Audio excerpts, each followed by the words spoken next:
Well, Linda, it is Alzheimer's Awareness Month, and you and I talk about this disease that has touched both of our lives, both of our families, very deeply, difficult. We talk about it openly. It takes us time to get to a place and space where we can do that, though. I can remember a time where it felt very taboo to discuss Alzheimer's. Yeah, I never felt that, but I do think that it is a confusing disease because it's going to touch you one way or the other. If it hasn't yet, it likely will in the future. And so when someone you love is starting to display symptoms, you think, what am I supposed to do? That is the kind of common condition of a caregiver, is to go, I don't know what to do. Who do I call? What do I do? That's where I was going. When it comes to it, you're like, anybody know anything about this? And everybody goes, Our next guest does. Yeah. Definitely. Jen Lyle is with the Alzheimer Society of BC. Thank you so much for joining us. Thank you for having me. Can we talk about that first stage? Because people don't want to admit they're having memory problems and they are afraid of it, maybe getting a dementia diagnosis, so they resist and nobody wants to talk about it. What do you do as a family member going, I think something's wrong? Yeah, and I just want to say right off the top, that's all incredibly understandable and normal. We hear those types of stories all the time. It just, we are afraid of the answer. We're not sure. We don't know where to start. I don't have a family doctor.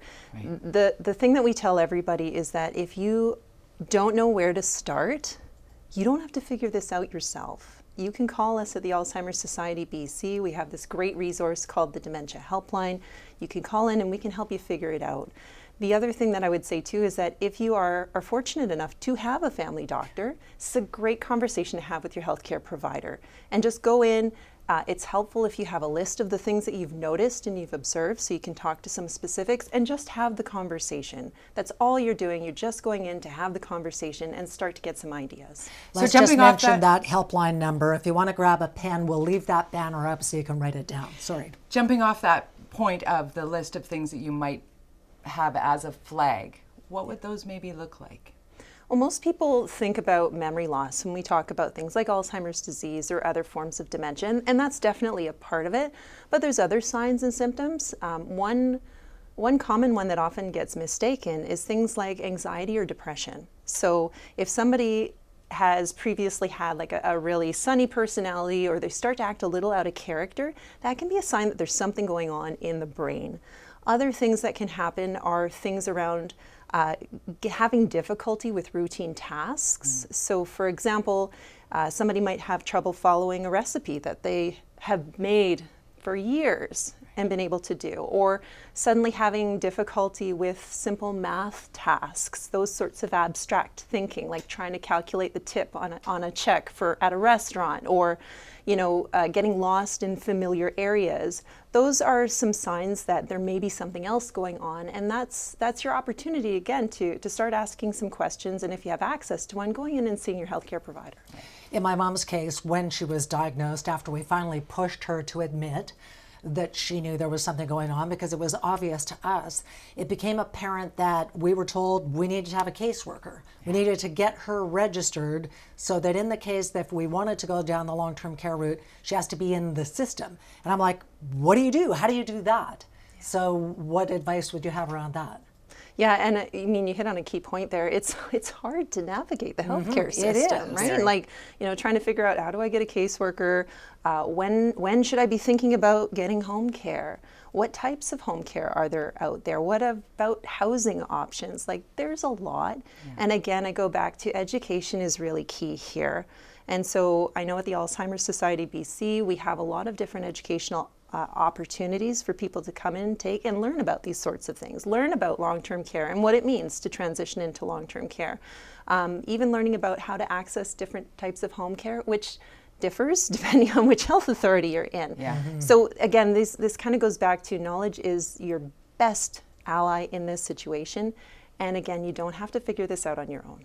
And taking it back to our initial jumping off point, and again, the number below to reach out for some help, ignoring it doesn't make it go away. Ignoring it doesn't help, because when it comes to Alzheimer's, the one thing, as discussed with both Linda and I having it touch our family, you can slow it, but you can't stop it. You can't wind back from it.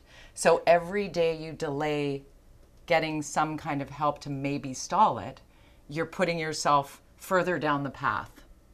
Yeah, and that's a really key thing because it doesn't stop. And the thing that's so important about when we talk about dementia and planning for your future, the longer you wait, the less opportunity you as the person living with the disease has to have a say in this. Mm-hmm. And when you think about it, like, this is a disease that takes your autonomy. It takes away your ability to decide. So we want to make sure that you have the opportunity to have a say, to be able to say, like, these are the things that are important to me. This is what I want to do with my life. Yeah. This is what I want for you, my family. Like, all those really important conversations happen as you know what's happening. Right, so the sooner the better.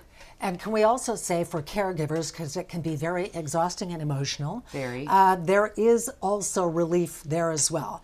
When you want to keep the person at home, but you need a break, there is respite care, right? Tell us about that.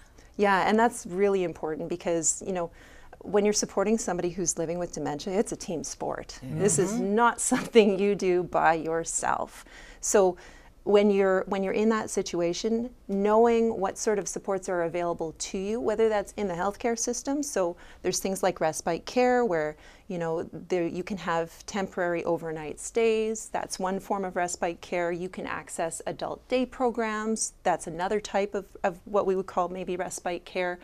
You can have people from home care coming into the house to provide you with either a break or a hand. You can also have that conversation with your friends, your family, your trusted neighbors, and seeing how they can help support you, spell you off. But this is not something you do on your own. And so again, when we talk about dementia, it's really about that community of support. Mm-hmm. So important, because the caregivers often suffer even more than the patient. Before we let you go, though, I want to talk about your forget-me-not. Tell us about the flower. This is the symbol for your organization. It is, and it's close to my heart because this is an issue that is close to my heart. Mm-hmm. My family is affected by dementia, and one of the things that we always talk about is, you know, dementia is still so stigmatized. Right. You guys, you talked about it right off the top. We don't like to talk about it. We like to shove it in a dark corner, lock the door, turn the lights off. We're not don't going speak there. of it. Don't speak of it. Yeah, exactly. Yeah. And the thing about the forget-me-not is it's that visual reminder, that visual way of saying, I'm still here. I'm still here. I still see you. I see you. Mm-hmm. You matter. I'll meet you where you are. You have support. Like this is something that you can talk about, whether you're living with the disease or you're supporting somebody who is. Yeah. Thank you for what you're doing. Because honestly, as someone who's gone down the vortex of, oh my gosh, it is really comforting to know that you're there and the resources are there. So thank you so much for coming in. Yeah, my pleasure. Thank you for having me. Jen Lyle. Oh, deep sigh. Deep sigh, deep breath. And for anybody who's feeling this conversation viscerally, you're not alone. We're right here with you. We're going to lighten things up. Oh, yes, we are. A little bit. Oh my gosh, our good friend Jen. What the hell is wrong with the healthcare system this time? Jen Arden finds out firsthand when we come back. This is something. Oh, so is this. Our viewing party. Who's entered for this week's prize? Oh, hello there. Randy and Sook. We have Remo. Hi, Remo. Hi, Remo. How's it going? And Rob in Vancouver.